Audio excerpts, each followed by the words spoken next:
I'm Jessica. And I'm Lizzy. Welcome to Man Up, Boys Cry. Unthinking toxicity, uniting in vulnerability. After connecting over our shared passion for mental health, especially in men, we decided to start a conversation. It's time to man up. Boys cry too. We are ready to talk about it. Are you?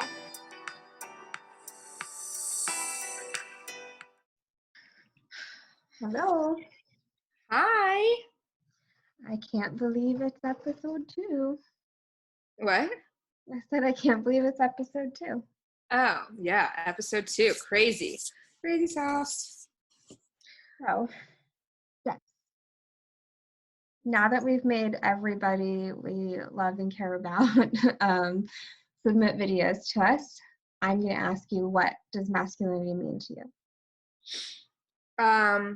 When I hear the words masculinity, at first, my first thoughts are definitely, I think, strong arms, and I can just see as someone in my face that has a lot of muscle. The word muscle comes to my mind a lot when I think of masculinity. Those are my first thoughts. You know, I've been trained to listen to my second thoughts as a social worker. But I want to stay with my first thoughts, I think, right now. Yeah.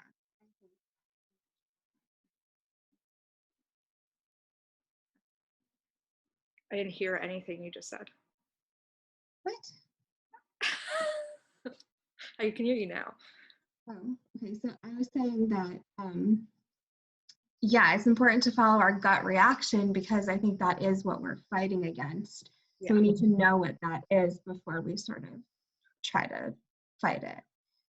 I definitely agree. I think a lot of people don't know about first thoughts and then second thoughts, third thoughts. But it's real. Our first thought does really matter. So I think, yeah, it's good to stay in what your biases are. Yeah. It sort of reminds me of something cool, which is like your soul is different from your inner voice, which is different from like what you say, you know, and like with each level, it's like your inner voice in your head is really just what society told you to say to yourself. And like that's what we're trying to unpack, get into like what's Right. with that. Yeah. So toxic masculinity, tell me. When I hear the words toxic masculinity, I think of how masculinity is toxic to all of us. And I'm not just saying that, like that's literally my first thought. I think that I see it as almost, it's gonna sound terrible, like a virus that comes into our heads, not just women, but everybody. And it grows by society's culture and what we're taught and heard about, and what we're taught and we think about. It's really something, I mean, you know, like the word toxic, you know, it makes you sick. And I do think that toxic masculinity can make people like literally sick, emotionally and physically. But at the same time, it's not something that we are trying. People don't really understand when we say toxic masculinity what that means. And people really get afraid of the word toxic and then defensive, kind of like in race, you know, when you're with people, as someone like I am, I'll speak for myself, like becoming defensive, being like, I'm a good white person, you know, there are things like that happen. But I think that once we break that barrier, like we have started breaking that barrier with understanding that racism is something that we all think about and are all biased about in society, same goes with masculinity. Yeah, I agree. So important, 100%.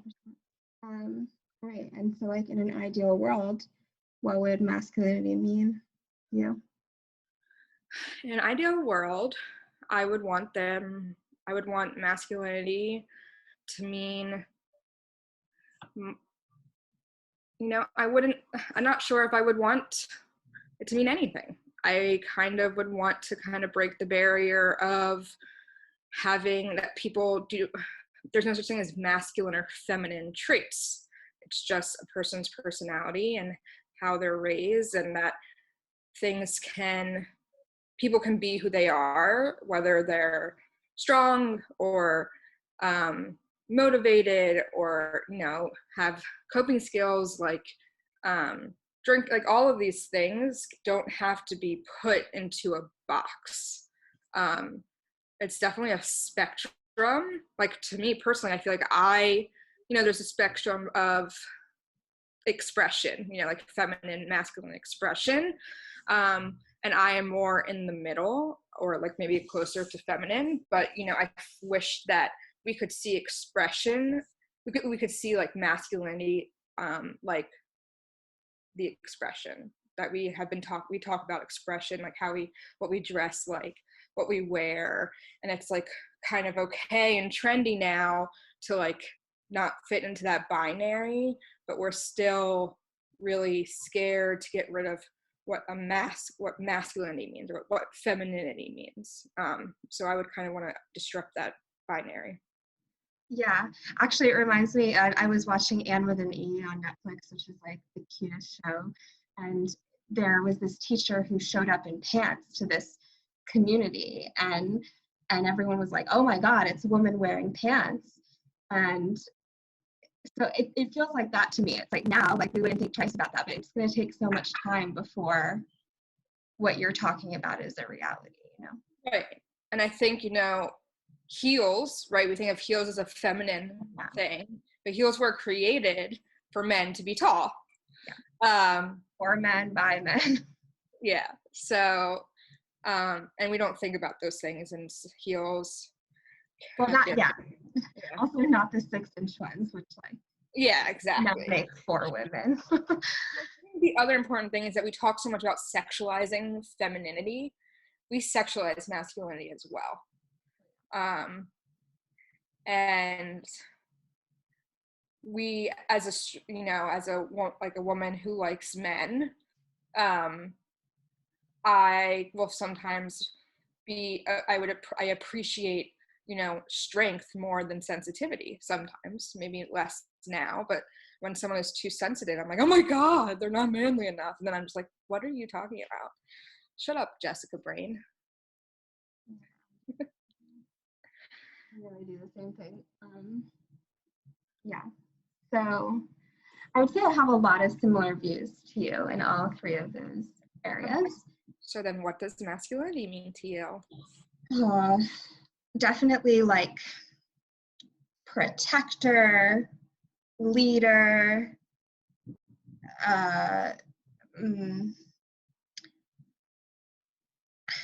someone who's manly is probably a womanizer, who's like way too confident and cocky for his own good. I guess, that transitions a little bit into the toxic element, but it's someone who is strong, not just physically, but also mentally and emotionally, very composed, rational brain over emotional brain, a lot of trust in the masculine, and I think of like tall, dark, and handsome. Yeah. So thank you, Disney, for that. Very true. Yeah. Okay, so then what do you think when you hear the words toxic masculinity? So yeah, we're very similar on this. To me, toxic masculinity, like I think of like the students in my class being like, what are you calling us toxic? Like, we're not evil. And it's like, yeah, so that's my initial thought when I just think of that word. But to me, it's less so about, I mean, yes, it's about violent sex acts, and it's about aggression and like physical fighting between men, and it's this like gender discrimination in the workplace. It's also discrimination against homosexuality and just anything that's not defined as man, or so something that Liz Plank wrote in her book is that masculinity is fragile. And so I think of that, it's like anything that's a threat to whatever the very like small definition of man is for that particular person, it's a rebellion against that. But most importantly, it's toxic to the self, because I think about all of the boys I know who are suffering mentally and emotionally, sometimes even physically. Like we never talk about how like abs, you know, not every boy has abs, so it's like, why do the magazines show that? Or like a tan or a hairless body or whatever it is, baldness. So just helping men actually accept themselves for who they are. Yeah. Something you said earlier reminded me of that myth that women or girls mature faster than boys. When I don't remember exactly what you said, but it's not, you know, it's a myth. It's that, you know, women are taught how to walk in the world, where boys are allowed to still act like kids, and it does a damage to both of us women, as thinking that they need to be adult more than they have to be, but also boys not having the knowledge of how to walk in a world. And that's, for me, toxicity like at its like 100. Well, that, and also how we just don't teach boys to deal with their feelings. So yeah, like if they're repressing their feelings, then they're depressed, and then we give women an outlet to talk about it, so they're quote unquote more emotionally mature. But it's like, we created that situation for ourselves. It's literally our fault. Yeah, no.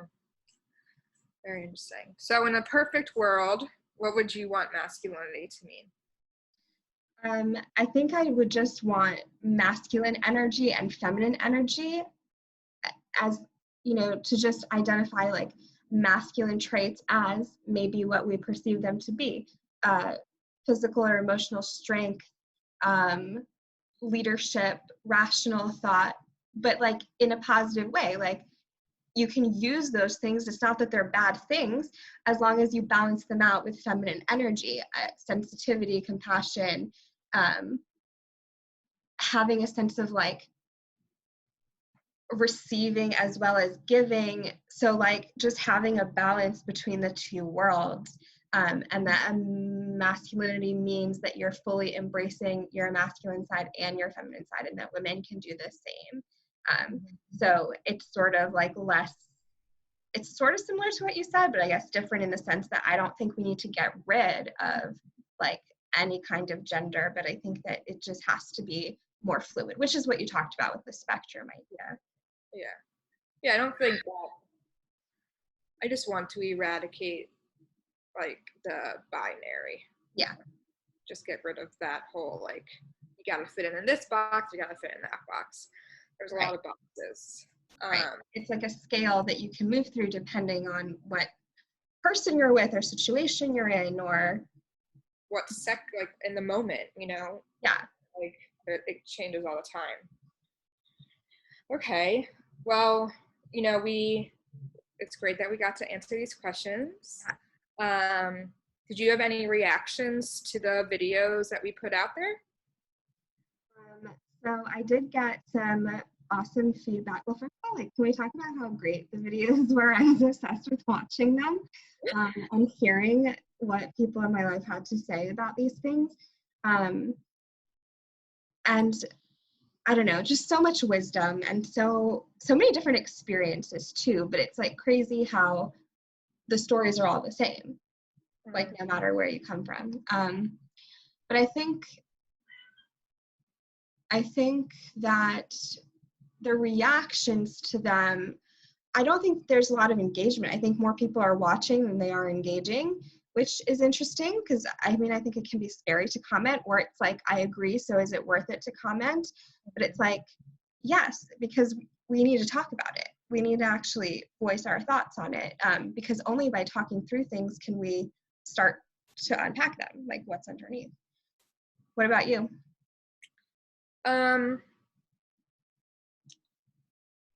So first, I do have a few more videos that I didn't put up, which I think says some stuff that I did have quite a few people answer me, which is nice.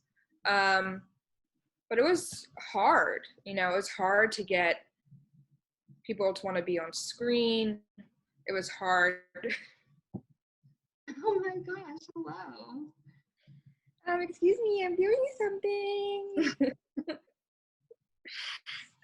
It was hard she'll join us, I guess, or not. It was hard to get people to want to even acknowledge that this is a thing. People are very hesitant in our world to talk about. It's very political. This is what it is. It's political now. So people don't like to talk about politics, right? Or come out about what side they are on things, or hesitant, which makes a lot of sense. There's, especially in our internet world where there's a lot of trolls and people that, say a lot of cyberbullying. And that, I think, is hard, that it has to be, that it's it's a political issue at this point, where it's like people, it's become something like, same-sex marriage, where it's like, it's humanity, right?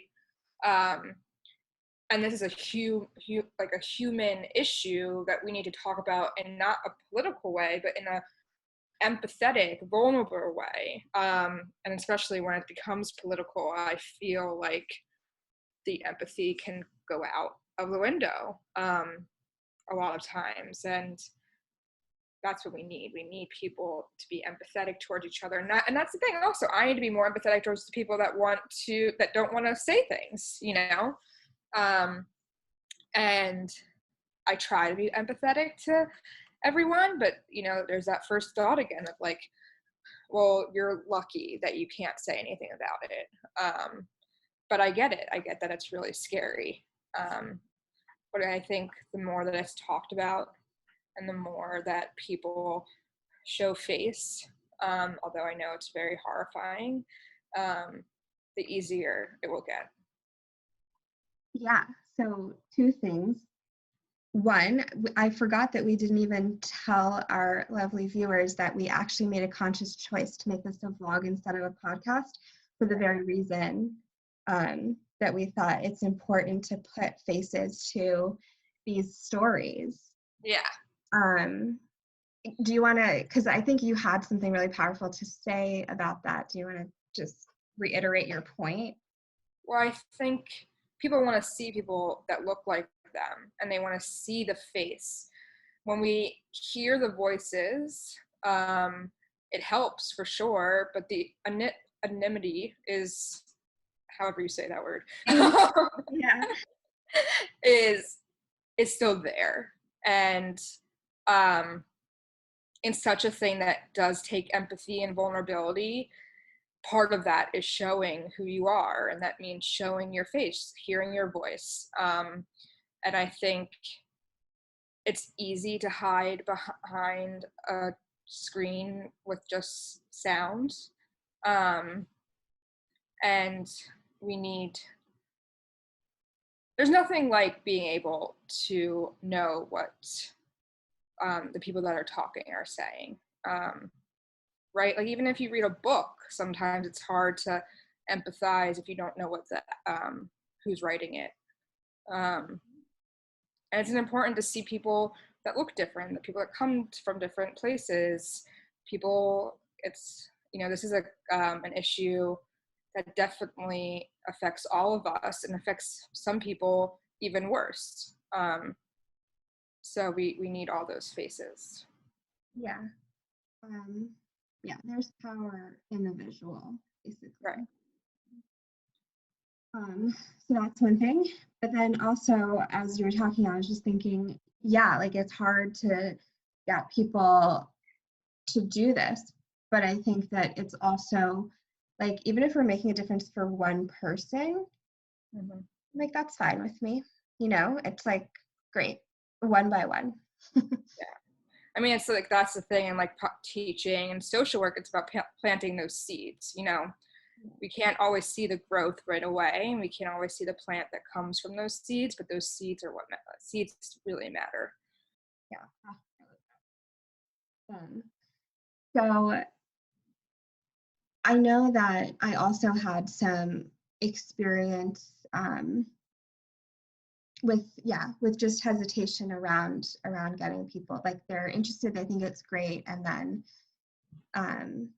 they don't really want to get involved. But I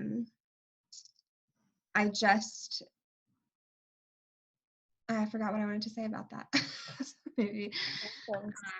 But do we want to read sort of this idea, and this project was inspired by So my new obsession. I was, yeah.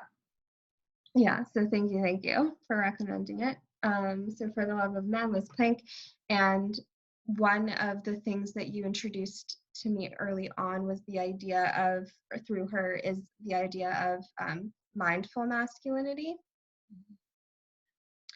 And one of the quotes, because I'm an English teacher, although practicing mindful masculinity is about men getting in touch with what makes them feel aligned with what makes them feel good about being a man, it's also about facing pain and taking radical responsibility for it. And I love that quote. I think it sort of summarizes everything that we're.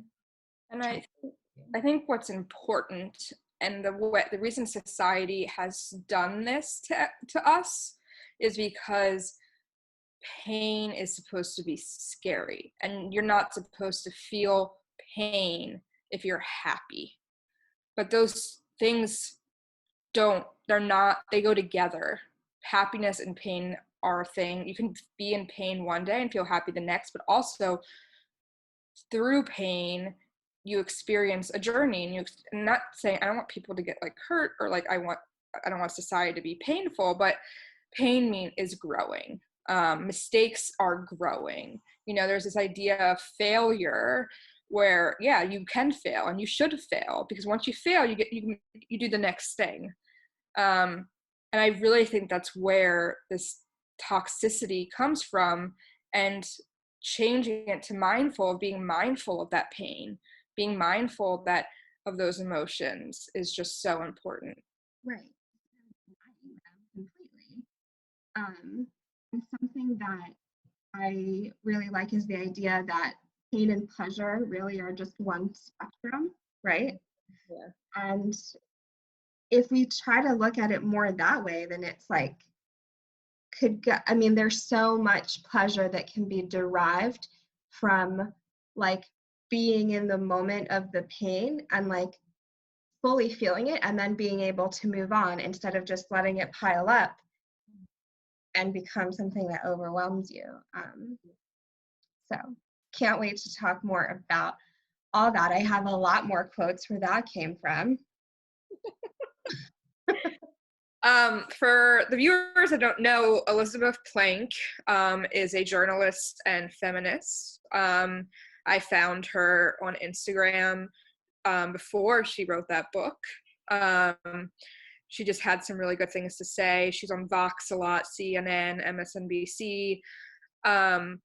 And when she put out for the first time that she was creating this book, I was so excited.